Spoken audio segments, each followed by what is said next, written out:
Assalamualaikum warahmatullahi wabarakatuh. Perkenalkan, nama saya Nur Matangkudung dengan NIM 9414240012 dari jurusan Ilmu Ekonomi kelas A.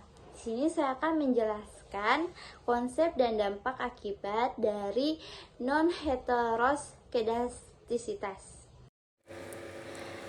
Konsep non-heteroskedastisitas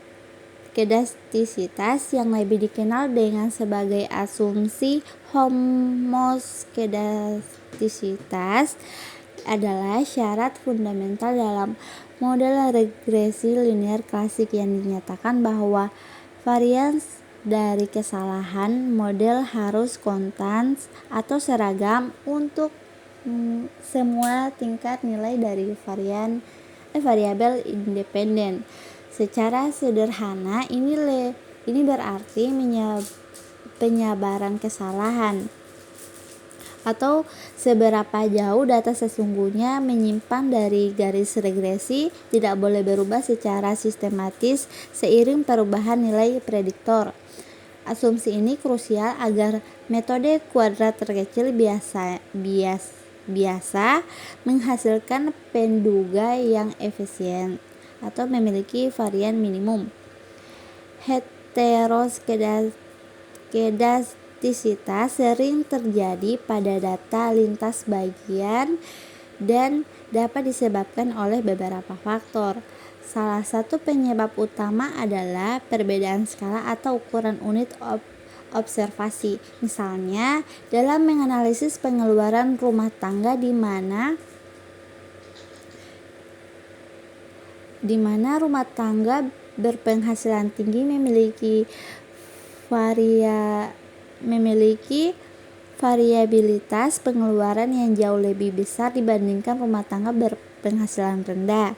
Penyebab lain termasuk kesalahan spesifik model, seperti menghilangkan variabel penting yang seharusnya dimasukkan yang pengaruhnya terserap ke dalam residual dan menciptakan pola varian yang tidak konstan. Selain itu, perbaikan teknik pengumpulan data dari waktu ke waktu atau adanya data pencilan juga dapat menjadi pemicu heteroskedastisitas. Ketika asumsi ini dilanggar, kondisi yang terjadi disebut heteroskedastisitas. Dampak utamanya adalah estimasi koefisiensi regresi OLS. Meskipun masih bias dan konsisten menjadi tidak efisien, koefisiensi yang paling merugikan adalah standar error koefisien menjadi bias dan tidak akurat. Standar error yang salah ini membuat nilai statistik T dan signifikan F menjadi tidak valid, sehingga pengujian hipotesis dan interval kepercayaan menjadi tidak dapat diandalkan. Dengan kata lain, kita mungkin salah menyimpulkan bahwa suatu variabel signifikan secara statistik padahal sebenarnya tidak atau sebaliknya. Selanjutnya, cara pengolahan datanya.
Oke, jadi ini adalah hasil uji ANOVA atau uji F dari model regresi yang kita gunakan.